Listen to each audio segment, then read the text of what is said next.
A música conseguia destrancar algum lugar no peito de Samuel, uma gaveta de sonhos antigos.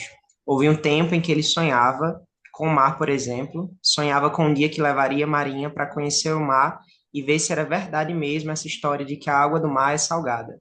Ele gostava quando a voz falava do mar azul, vida de mar, ela dizia. Isso ele entendia bem. Pensava no oceano, nos desejos de antes, nos tempos de criança em que as esperanças eram vivas. A voz falava de saudade e ele pensava em Marinha, mas sem tristeza, porque nem toda saudade é triste. Bom, sejam todos bem-vindos a mais uma entrevista do estágio do PPGL Urca, que tem como finalidade discutir algumas questões referentes ao ensino, à pesquisa e a publicações em literatura. Esse trecho, ele é parte do romance A Cabeça do Santo, da escritora cearense Socorro Cioli, e dessa vez a gente convidou a doutora Viviane Bezerra para estar aqui conosco. Ela é doutora pelo programa Literatura e Vida Social da Unesp, do campus de Assis, com a tese Entre Estátuas, Estradas e Estruturas, o Extraordinário, a universalização da cultura popular em A Cabeça do Santo. Né? Ela também é mestra e graduada pela mesma instituição. Pesquisas são literatura brasileira contemporânea, literatura italiana, literatura e modernidade, regionalismo, realismo mágico e cultura popular. Viviane, muito obrigado por ter aceitado o convite e por reservar um pouco do seu tempo, né, para a gente estar aqui conversando sobre um tópico que é muito familiar e acredito que muito, de certa forma, apaixonado, tanto por mim como por você, pelo caso das nossas pesquisas, né? A gente pesquisa o mesmo romance, você no doutorado, eu no mestrado, e aí eu queria iniciar esse bate-papo justamente sobre a sua formação acadêmica na Unesp, né? Você fez toda a sua formação acadêmica, graduação, mestrado, doutorado, na mesma instituição, embora eu acho que você teve objetos de estudo diferentes nas pesquisas, né? Por exemplo, na graduação e no mestrado. E na tua tese de doutorado você buscou pesquisar o romance A Cabeça do Santo, da Scioli. E aí a gente queria ouvir um pouco sobre ti, assim, o que te motivou a essa escolha e do que se trata a tua tese de doutorado. Fica à vontade. Tá legal, Emerson, muito obrigada. Na verdade, eu que agradeço, né, o convite. Me sinto muito lisonjeada por estar aqui. Então, o Emerson é um pesquisador que eu conheci recentemente, né? O que nos uniu, além da gente ter o mesmo sobrenome, mas não somos parentes. O que nos uniu, então, é o nosso objeto de estudo, né? Então, durante pesquisas aí, né? Procurando algumas coisas na internet, a gente acabou se encontrando, né, com o mesmo objeto aí de estudo, que seria as obras de Socorro Scioli, né, principalmente a Cabeça do Santo aí. E desde então temos mantido aí um contato, e é muito bacana compartilhar isso, né, com alguém aí que tem os mesmos interesses, né, os mesmos ideais aí dentro da pesquisa. Então, agradeço mais uma vez o convite, me sinto lisonjeada. Bom, sobre a minha formação, então eu sou nascida, né, no interior de São Paulo, numa cidade chamada Marília, e Assis, que é a cidade na qual eu me formei, é muito próxima, fica mais ou menos a 70 quilômetros aqui de Marília, na Universidade Estadual Paulista, então, né, a Unesp. Me formei lá, em 2012, né, final de 2012, então fiz de 2009 a 2012. Depois dei um intervalo aí para poder fazer o mestrado e também depois de 1 ou 2 anos ingressei aí no doutorado. Então, na minha graduação, eu tive uma bolsa, né, FAPESP, que é aqui para o estado de São Paulo, né, o órgão de fomento aí, no qual a gente se inscreve, envia projeto, né, para tentar. Não sei como que é para vocês aí, depois, se você lembrar de falar. É, então, tive a Bolsa FAPESP estudando crítica literária, né?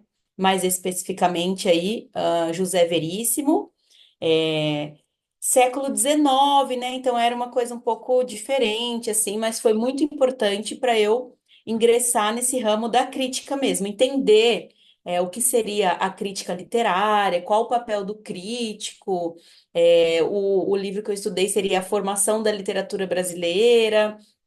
É, mas assim, estudava bastante o século XIX, então, início do século XX apenas, né? Então, algo bem diferente do que eu tenho estudado agora. Depois, eu sou formada, né, com habilitação em língua portuguesa e língua italiana. Também sempre fui professora de língua italiana, desde a graduação, até hoje, né, tenho aulas, atuei como professora de língua e literatura italiana na Unesp de Assis por 3 anos, né? E então, no mestrado, eu resolvi pesquisar literatura italiana. Aí já aplicando, né, já aplicando a crítica a um romance do escritor chamado Alberto Moravia, século XX, aí, né, estudei um pouco do neorrealismo italiano. Nessa fase, para mim, foi bem importante a parte de aprender a aplicar, então, aí, os conceitos da crítica, né, propriamente no romance, fazer aí mais um trabalho de análise e interpretação, porém em outro idioma. E esse livro que eu escolhi, ele não sei hoje como tá, não pesquisei mais assim ultimamente, mas na época ele não tinha tradução para o português. Então, eu tive que fazer todo um trabalho de tradução, tanto da obra quanto da maioria da crítica, né, da língua italiana para o português. Por mais que eu tenha gostado, porque colocou aí muito à prova, né, o meu italiano e tenha gostado desse trabalho de análise e interpretação, eu ainda sentia uma distância do meu objeto de pesquisa, tanto na graduação como no mestrado. Eu sentia que eu conseguia me envolver no sentido das técnicas mesmo, né, de análise e interpretação, mas eu ainda me sentia muito distante. Então, falando lá da Itália, do século XX, né, de algumas regiões específicas tratadas na obra, apesar de ser professora de italiano há tanto tempo, eu nunca fui para a Itália, até hoje. Nunca tive essa oportunidade, é uma viagem que custa bastante, então nunca tive essa oportunidade. E aí eu sentia que, tá, eu estava contente com as minhas pesquisas e tudo, mas ainda faltava assim uma aproximação que eu não sabia explicar muito. E aí eu dei um tempo para pensar sobre o doutorado, se eu iria mesmo ingressar, como que seria isso e tal. E aí eu sempre gostei muito de literatura contemporânea. Porém, até onde a gente chega nos estudos na universidade, estou dizendo aqui, né, de onde eu estudei e tudo, a gente não passa muito, por exemplo, de Clarice Lispector, Hilda Hilst, algo nesse sentido. A gente não chega propriamente numa literatura contemporânea de século XXI, assim, do que realmente está acontecendo. Mesmo assim, eu sempre gostei muito de Clarice Lispector, de Hilda Hilst, Carolina Maria de Jesus. Sempre me identifiquei muito com esse tipo de literatura, principalmente aí escrita por mulheres e tal. E aí eu fui decidindo, assim, fui decidindo que eu ia me encaminhar um pouco mais para essa área, né? E fui lendo algumas coisas. E aí eu decidi ler algumas coisas bem contemporâneas mesmo, no sentido de, o que que tá rolando aí? Isso era em 2019, né? O que que tá rolando aí nos últimos 5 anos? E aí, conversando com um professor, né, que era um professor de literatura contemporânea da faculdade, pedi para ele algumas dicas, algumas indicações, né? E ele me indicou alguns livros. Ele me indicou um livro na época da Fernanda Torres, da Maria Valéria Rezende, Marília Arnaud, e no meio desses livros indicados estava A Cabeça do Santo. Ele, na verdade, não tinha nem lido o romance inteiro, ele tinha visto a capa, gostado, e aí ele deu uma lida por cima, assim, e falou: Ó, tem esse aqui também, que eu não cheguei a terminar, mas eu já de início, assim, no que eu bati o olho, eu achei um tipo de escrita muito diferente e tal. Vou indicar esse também. E aí eu lembro que eu comprei esses livros, assim, porque eu gosto bastante de ler, assim, mesmo o livro, né? Então eu comprei esses livros, assim, eu lembro que foram. Só um minutinho, deixa eu só desligar.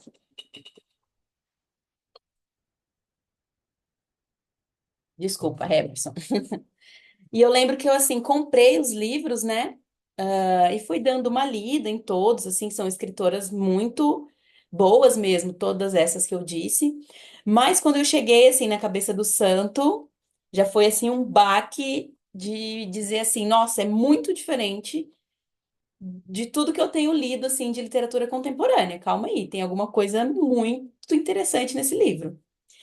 E aí, conforme eu fui lendo, na verdade, eu deixei um pouco essa coisa da crítica de lado e eu entrei como, vamos dizer, como uma leitora comum assim, porque eu fui fisgada mesmo.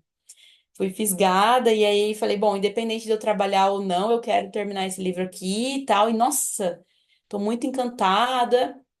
E aí quando eu terminei, eu falei, meu Deus, aqui tem alguma coisa assim muito valiosa. E aí já comecei a indicar para amigos. Na época eu tinha bastante amigos assim próximos aqui que era de ciências sociais ou das letras mesmo. E aí o pessoal foi lendo e a gente começou a discutir uma coisa assim, nossa. E aí eu decidi, falei, não, eu quero trabalhar esse livro. Só que eu ainda não sabia o que trabalhar nele. Porque em 2019 fazia 5 anos que esse livro tinha sido publicado. Então ainda não tinha muito material sobre. Eu lembro que eu comecei a fuçar, assim, na internet procurando artigos, alguma coisa do tipo, né? Ou mesmo tese, dissertação, e não tinha. A gente achava um comentário ou outro em sites, alguns blogs, assim, sites de crítica. E eu lembro que eu achei um artigo só na época, que é da Vanessa Passos, se eu não me engano. E, e aí eu falei, nossa, mas como que eu vou estudar um troço que assim não tem quase nada e eu ainda não sei o que que esse livro representa na literatura contemporânea brasileira. E aí eu falei, não, mas esse vai ser mesmo o desafio e eu vou encarar, porque eu acho que esse livro ele precisa ser estudado e eu vou dedicar aí esses 4 anos e meio de doutorado e alguma coisa vai sair. E aí comecei a fuçar, fuçar, e sempre as primeiras críticas estiveram associadas aí ao realismo mágico. Então, a princípio, eu adotei esse ponto de vista num primeiro momento. Falei, bom, é um livro de literatura brasileira contemporânea que traz o realismo mágico.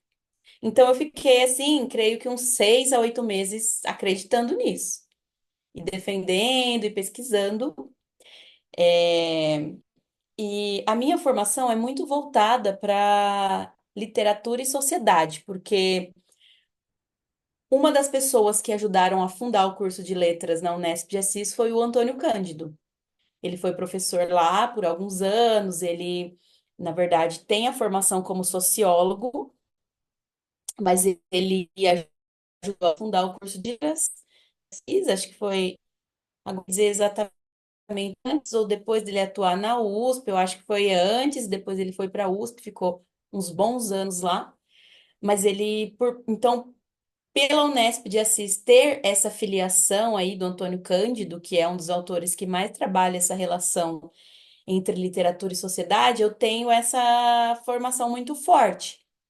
Então, eu comecei a investigar, os aspectos sociais do livro, assim, e fui caminhando até chegar num outro ponto aí de começar a colocar em xeque, então, essa filiação aí ao realismo mágico. Então, é mais ou menos essa a história de começar a fazer a tese aí, a produzir, né? Muito legal. E aí, puxando essa questão que tu estava falando, né? Tu começou a ler, né, com um olhar de leitora e depois com um olhar de pesquisador. São olhares, a meu ver, diferentes, né? Quando você busca estudar uma obra, você às vezes precisa se afastar daquele olhar do leitor para investigar de uma forma mais crítica, né? Até mesmo. E aí, na cabeça do Santo, a Socorro, ela abre o romance com uma descrição do Samuel caminhando numa estrada, né, que é uma representação do sertão muito forte, né, ele sujo debaixo do sol, né, e esse espaço cearense que ela constrói é algo que me chamou muita atenção, não só no A Cabeça do Santo, como também nos outros romances que ela tem publicado, né, e eu percebo que esse é um espaço que ela estrutura de acordo com discos sociais que são difundidos sobre o Nordeste, como lugar seco, como lugar da miséria, da fome, né? E eu queria saber como é que você observa esse sertão na obra, né? Eu, por exemplo, tenho observado de uma maneira, mas eu queria te ouvir como é que você, leitor e pesquisador, observa a construção do espaço diegético da obra. Aham. Olha, para mim, na verdade, desde o início da pesquisa, né? E até hoje, assim, essa questão do espaço sempre foi uma questão que eu sempre tentei tomar muito cuidado por ser de uma outra região completamente diferente. E, na verdade, também, o que mais me chamou a atenção no livro, de querer estudar também e notar que tinha algo muito promissor, eu ainda defendo, assim, hoje, com unhas e dentes, que a Cabeça do Santo encabeçou um movimento da literatura contemporânea brasileira do século XXI, que depois foi seguido aí, né, por Torto Arado, Som do Rugido da Onça. Claro que cada um com seus aspectos mais profundos ou menos, né? Dependendo aí das características dadas aí, enfoque, né? Mas eu ainda defendo muito isso assim, que a Cabeça do Santo trouxe uma ruptura mesmo. E uma. É porque assim, a gente sempre toca em literatura brasileira como ruptura e como retomada também. A gente tende a pensar que a literatura brasileira, por ser literatura brasileira contemporânea, né, por estar atrelada aí à contemporaneidade, que a gente sempre associa como algo novo, como aquilo que sempre está rompendo com o movimento anterior e trazendo algo inovador, né? Mas não é bem assim. Com os estudos mesmo, a gente percebe que há sempre também uma retomada de algo inacabado ou de algo mesmo promissor, mas que acontece ainda de formas diferentes, né? Então a gente tem essa questão também da retomada e não só como ruptura. Então eu acredito que a Socorro consegue fazer isso muito bem. Ela consegue causar uma ruptura e uma retomada. Essa ruptura, a meu ver, é, a gente vê a literatura contemporânea brasileira sempre atrelada à cidade, de uma forma geral, né? A cidade, ela não é só mais um espaço, mas ela chega a ser quase que uma protagonista, né? Da literatura contemporânea brasileira. Isso não somente de agora, né? A gente pega, por exemplo, desde. Eu gosto de estudar literatura contemporânea brasileira, principalmente a partir de 1960. Para mim, um bom marco é o Quarto Despejo, da Carolina Maria de Jesus. E a gente vê a cidade, então, retratada de uma forma que toma um espaço quase de protagonista, né? Então a gente vê que, por exemplo, a migração, né, dos brasileiros aí em massa do meio rural para as grandes cidades, né, foi o que fez com que esses centros urbanos aí tomassem uma proporção tão grande, né, na literatura contemporânea brasileira. E aí a gente vai vendo como essa relação com a cidade vai se desdobrando ao longo das décadas, né? Aí a gente pega, por exemplo, a década de 70, já não é mais visto assim somente essa migração e descobrindo os grandes centros, a gente tem uma frustração muito grande aí, né? Quando as pessoas se deparam com a necessidade de emprego, necessidade de uma dignidade, de melhores condições aí de saúde, lazer. é, Enfim, isso tudo vai traçando uma poética própria aí, que revela tensões, então, dessa transição do campo para a cidade, né? Apresentado na literatura brasileira.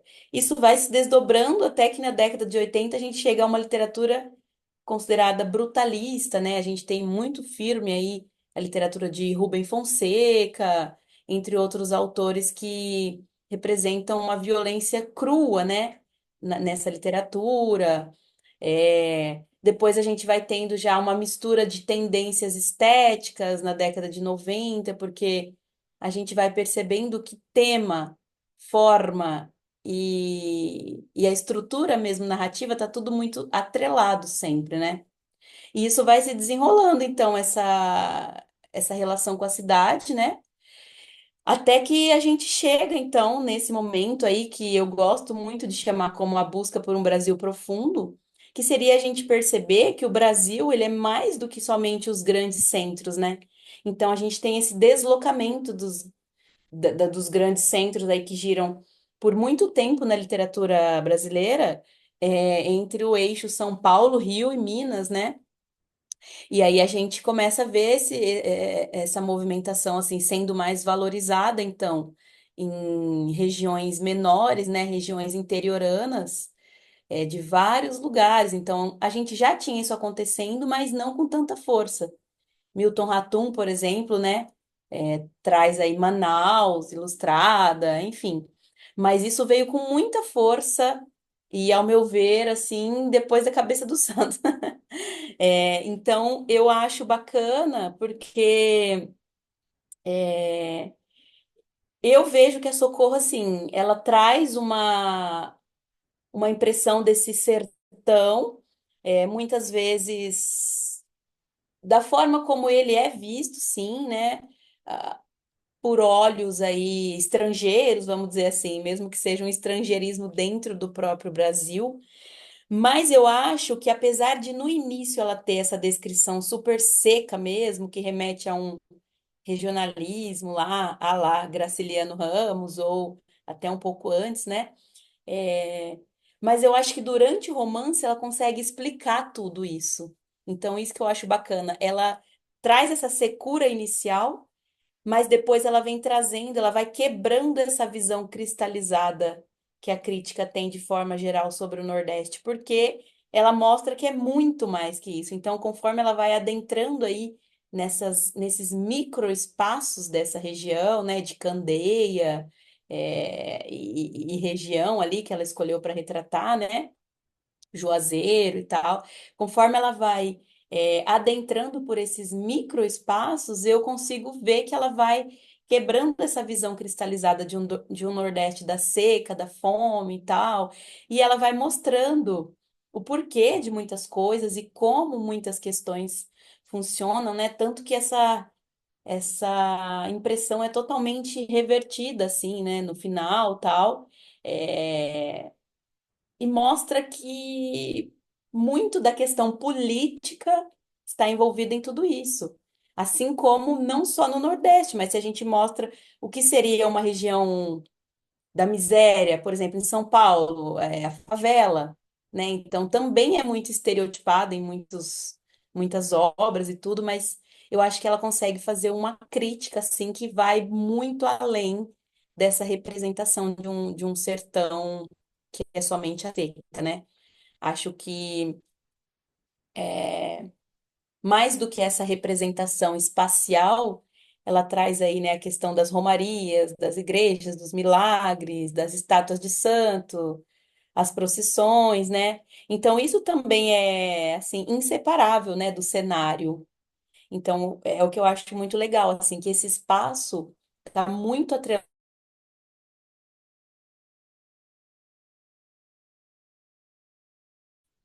reverte mesmo essa impressão cristalizada que o resto do Brasil tem, assim.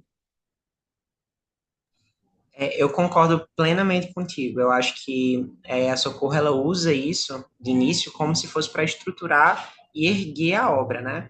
Mas ao passo, ao longo do romance, ela vai criando rupturas no sentido até mesmo, se a gente parar para pensar, Candeia, ela, a impressão quando Samuel chega é de uma cidade morta, né?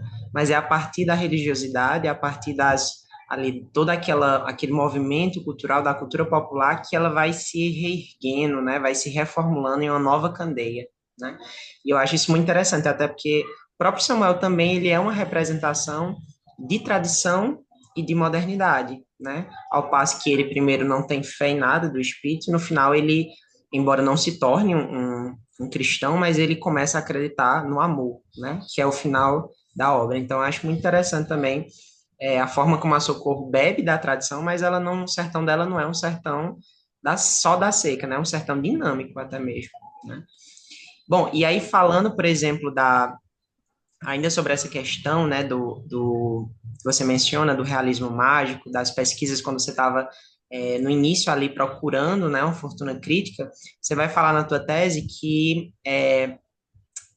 o romance ele é associado a um regionalismo, né, principalmente além do romance de 30, sobretudo Graciliano Ramos, esses autores que vão tratar da seca, mas também associam ele bastante a essa questão do realismo mágico, né?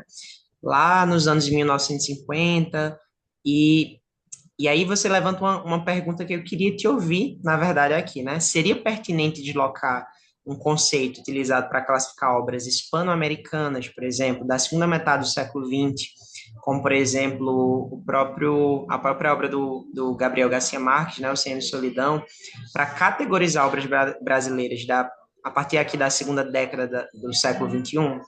Eu queria te ouvir como você tentou responder essa pergunta na tua tese.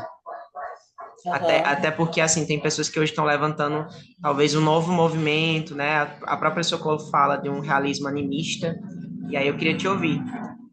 aham. Então, foi o que eu estava dizendo, né? Eu comecei a perceber que as associações nos poucos materiais que tinham, assim, na época, eram todas ligadas a esse realismo mágico.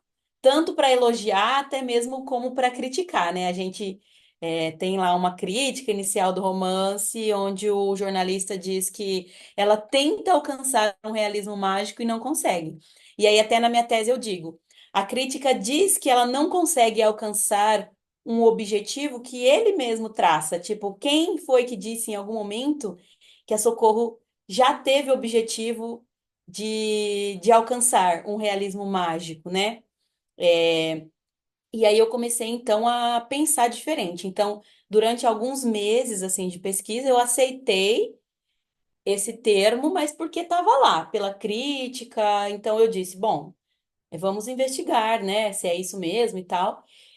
E aí, conforme eu comecei a pesquisar sobre o realismo mágico, que na verdade foi um termo aí que deu muito trabalho para ser criado, porque tem essa diferenciação entre o realismo mágico, o realismo maravilhoso, o fantástico, que é aquilo que engloba tudo, né? Tudo que é fora do real. E ao passo que, ao mesmo tempo, eu fui averiguando a crítica voltada para a literatura brasileira e o regionalismo, o neorregionalismo, enfim, tudo isso, assim. E aí eu disse, nossa, mas assim, parece que ou é uma coisa ou é outra, porque o realismo mágico ele se descola bastante da realidade. E já o regionalismo, por sua vez, se mantém focado, né?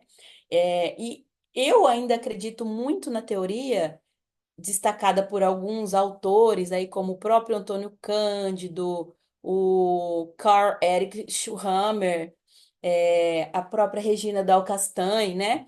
De que a literatura brasileira sempre esteve muito apegada ao real, mesmo nos movimentos que tentam se desprender, e retratar algo mais insólito. Bom, agora essa é a palavra que eu adotei por fim, depois da minha tese, eu prefiro usar insólito, porque o insólito ele diz sobre outra coisa que não é nomear um tipo de literatura. O insólito diz sobre algo que foge um pouco da realidade, mas de formas múltiplas possíveis. Então, essa foi a palavra que eu achei que mais se adequa assim para a gente falar disso. Então, a literatura brasileira, ela, segundo aí o Carl Erich Schhammer, né, ela é uma literatura pouco imaginativa no sentido de que ela dificilmente se desprende da realidade. É, e tudo bem que nós temos autores extraordinários que têm formas mais diversas possíveis de trabalhar essa influência do real. Então, eu acho que simplesmente jogar realismo mágico nessa literatura não dá conta. E a gente também percebe que a crítica ela demora um pouco a acompanhar o que está acontecendo, né? Isso já desde lá se a gente pega, por exemplo, sei lá, primeiro livro de Clarice Lispector, Perto do Coração Selvagem.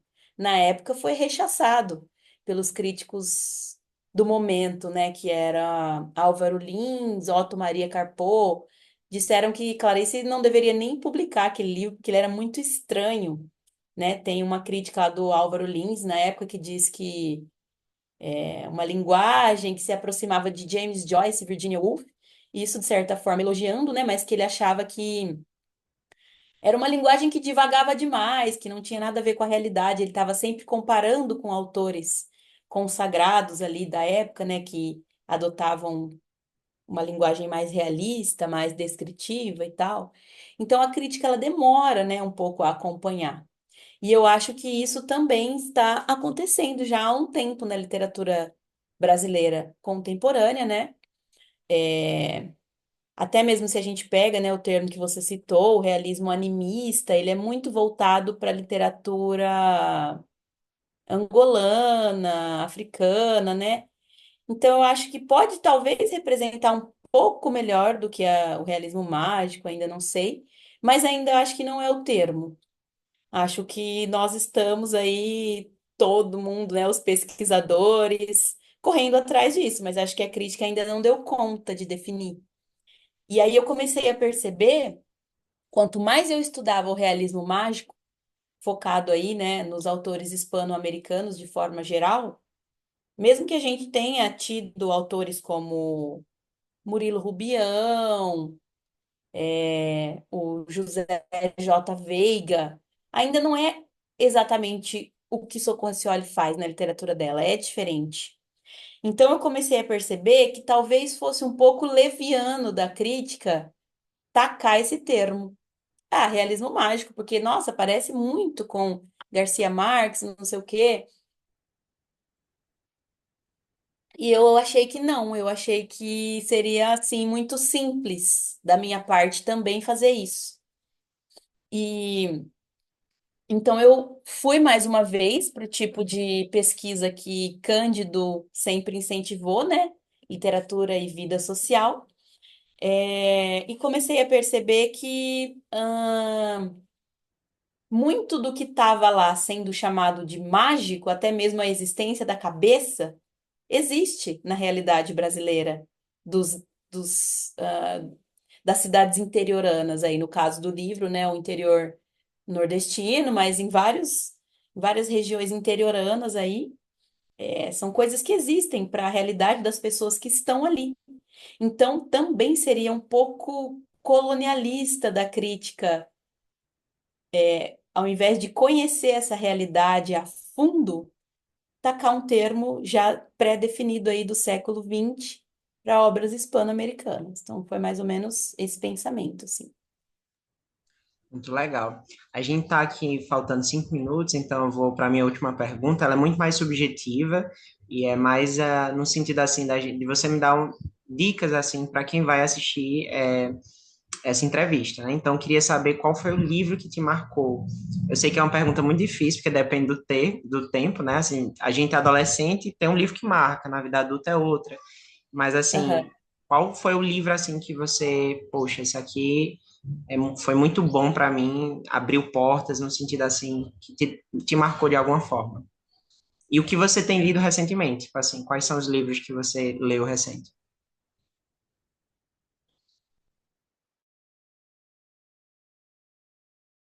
Tenha sido, assim, um livro que me marcou muito por conta de ser um divisor de águas mesmo na minha vida, assim, do que é pesquisa.